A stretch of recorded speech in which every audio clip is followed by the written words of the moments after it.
I love boundaries and structure. Oh my God, that wasn't even the funny part. That's great. I discovered that I love boundaries and structure in a place where most people don't realize they like boundaries and structure. I figured it out in college. So many of you know, I was a dance major in college. That's one of the degrees I have. But what I often don't share is I wasn't very good at dance. My peers have gone on to choreograph like at Lincoln Center.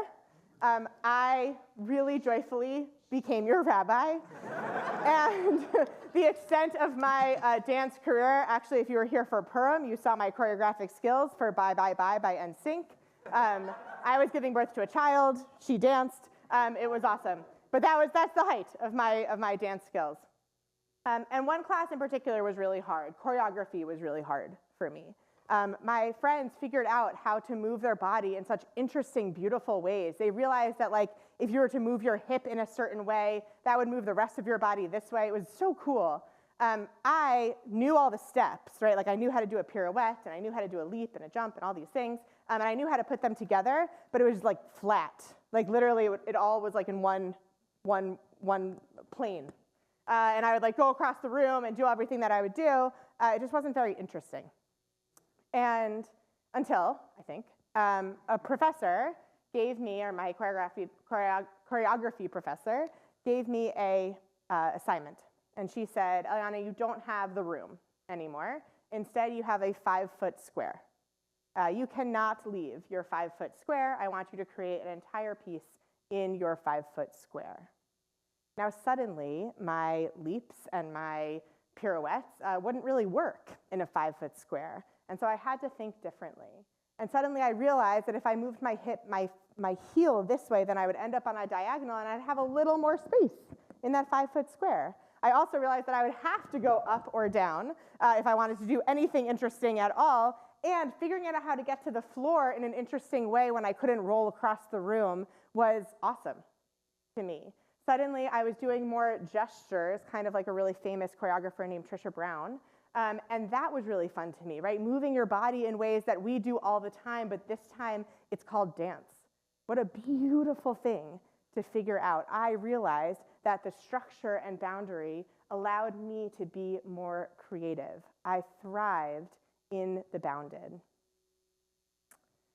Our ancestors were bound.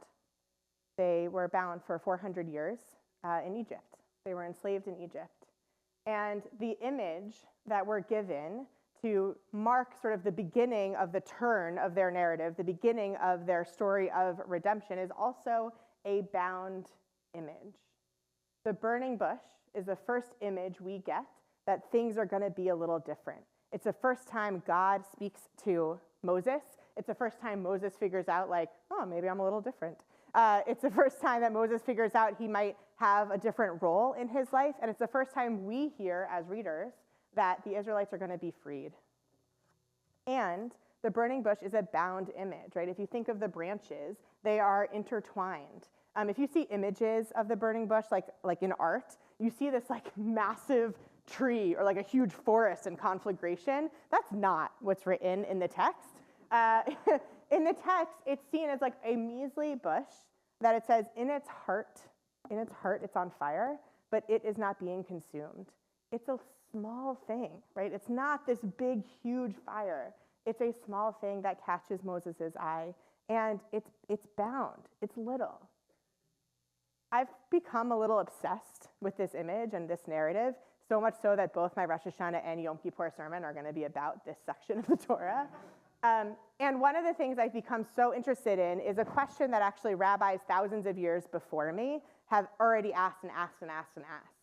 They asked, why is it that God would come down from up high? They believed God was up high. That God would come down from up high and come into this measly bush to talk to Moses. Wouldn't God choose like a massive date palm or a huge mountain? We get that later. But no, God chooses this little bush. Why? Why the little bush? Why the thicket? One of the reasons, or a midrash that they share, a story that the rabbis made in order to make sense of the Torah, says that this thicket was a metaphor for the Israelites. They said the structure of the bush was so that if you put your hand in, your hand would be fine. But if you tried to take your hand out, you tried to extricate your hand, the thorns were set up in such a way that it would get your hand, right? That you would get scratches, you would start to bleed. It would hurt to take your hand out of the thicket. So too with the Israelites. They went down to Egypt because there was famine in the land, and they found food. They found food and land.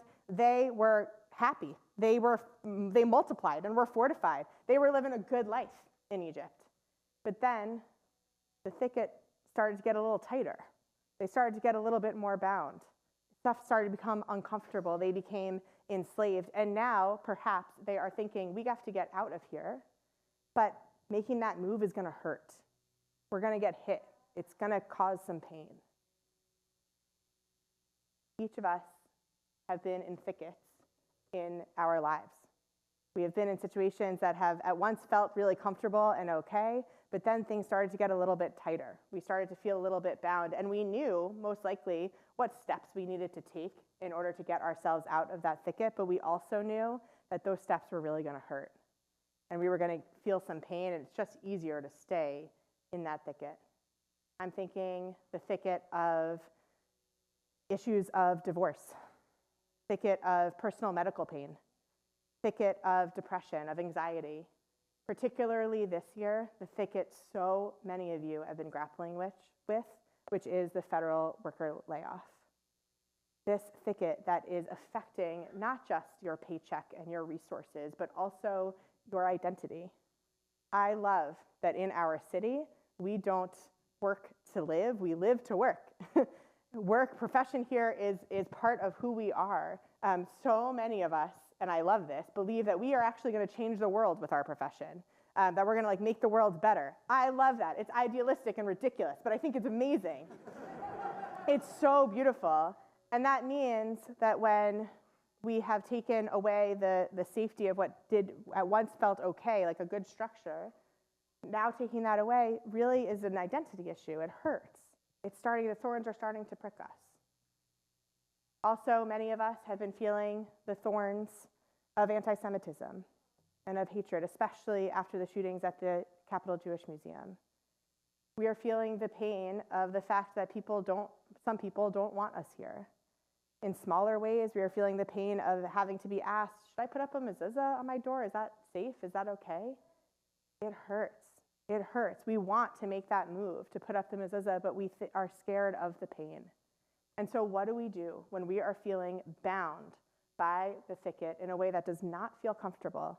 We know what moves to make, but we are too scared of the hurt to make them. The first thing we have to do is understand or realize that we're not alone in the thicket. Right? In those rabbis who asked that question gave other midrashim for why else we would have that thicket, why else we would have that burning bush. And they also share that not just is it a metaphor for the Israelites, but it's also a metaphor for God. That God comes down to this lowly thicket to show that God can be here in our depths. God can be here in our sadness. And they go even farther to say that God chose the thicket, chose a thorny thicket, because when God's people feel pain, God feels pain too. When we cry, God cries too. God is with us in our pain. God does not go and redeem the Israelites. God has Moses do that. God does not act in our world, even if I want to have that happen for Avinu Malkeinu. Instead, God is with us as we try to make our few steps, as we try to make an impact in our world. God is with us so that we are not alone in that and can strengthen us in that. So we're there. We know we are not alone. Then how do we make those first few moves? I was recently introduced into a wildly famous author and podcaster who I didn't know about, but maybe you do, named Mel Robbins. Oh, yes. Okay, great, wonderful. A few of you. So Mel Robbins, who really now is like one of the best-selling authors in our country, 10 years ago found herself $800,000 in debt and in a marriage that was unhappy, and she could not get out of bed in the morning. She was low. She was really in her thicket. And she did what many of us do when we find ourselves in a thicket that's starting to feel a little too painful. She turned to alcohol and turned to avoidance and tried to deal with it that way. It didn't work, surprisingly. And one night, as she was watching TV, she saw an ad for a, who even knows what it was for, but in the ad, a rocket was taking off, and it started to count down, right? So it was like 5, 4, 3, 2, 1, blast off, and the rocket took off. The next morning, she was laying in bed.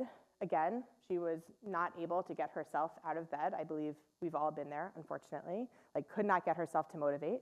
And instead of staying in bed, she said to herself, all right, when I get to 1, I'm getting out of bed. 5, 4, 3, 2, 1. And she got out of bed.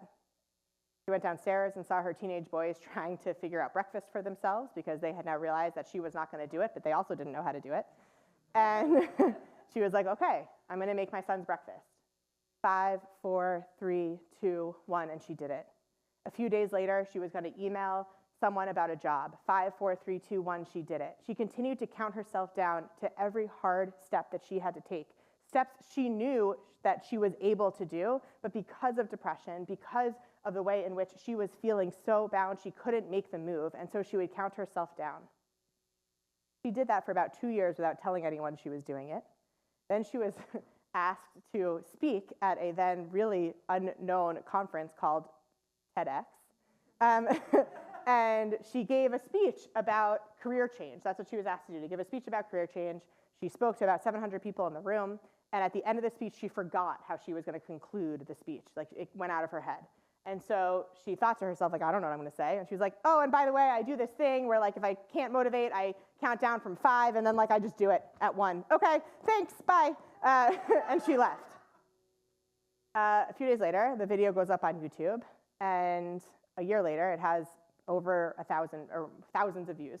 A year after that, it has millions of views. A few years after that, researchers start calling her, psychologists start calling her and saying, hey, that thing that you do that's on YouTube, like, do you know that there's data to support it? That actually it's all, like, if you count down, not counting up, right? If you count to 5, up to 5, you have 6. So you're not going to do it, right? If you count up to 5. But if you count down and don't give yourself another choice, as long as you have the skills to be able to do whatever it is you need to do, you're most likely going to do it, right? And it doesn't mean it's going to be successful, right? Like, she didn't get every job she applied for. She just applied for them. She just got herself up to do it. So she was like, well, I guess if psychologists are telling me I'm right, I should write a book. So she wrote a book called The 5-Second Rule. It is, like, now sold millions and millions of copies in our country and elsewhere. And she's now on her 3rd book. What would it look like this year if we started counting down to the steps we wanted to take? Time starts over today, right? This is the birthday of the year, the creation of the year, of the world. We get to start anew today. And some of us, I know, are in deep thickets where it feels like we couldn't possibly start new, right? Particularly with issues like job loss. We started new a few years ago and we thought we did it, and now we're back here, right? That hurts. That really hurts. So what would it look like if 5, 4, 3, 2, 1, we emailed mom's friend who's a good networker and we just, our tail between our legs, and we just did it, right? Or 5, 4, 3, 2, 1, we made our resume just a little bit prettier. 5, 4, 3, 2, 1, the next day we emailed it to somebody. Or perhaps with issues of anti-Semitism, 5, 4, 3, 2, 1, we put up the mezuzah because we know that we can't break, that we might get hurt. That's real, but we can't break who we are. Or 5, 4, 3, 2, 1, we actually tell the coworker who says, like, weird kind of off-color jokes about Jews that actually you're Jewish. They know a Jew, and perhaps they need to speak a little bit differently. 5, 4, 3, 2, 1, we wear our Star of David as a way to show that we are proud of who we are, and other people, whatever assumptions they make about who we are and what we believe, that's on them, not on us. 5, 4, 3, 2, 1, whatever step it is for your redemption. The thing is, that 5-foot square did bind me, and it made me move in a different way. It made me move smaller. Those things that I just shared, they're not big moves. They're small moves. They're like the move of a heel. It's just going to end up differently. What would it be like if we started to make our small moves? They can feel massive. When we're caught in the thicket, it can feel so big to make moves like that, but all it is a small move. 5, 4, 3, 2, 1. Make your move. Shana Tova.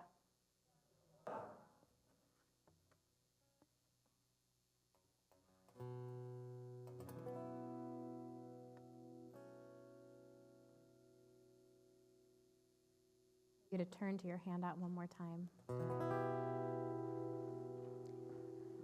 We rise,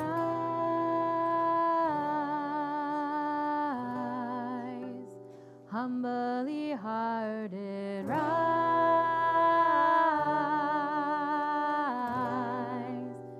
won't be divided, rise,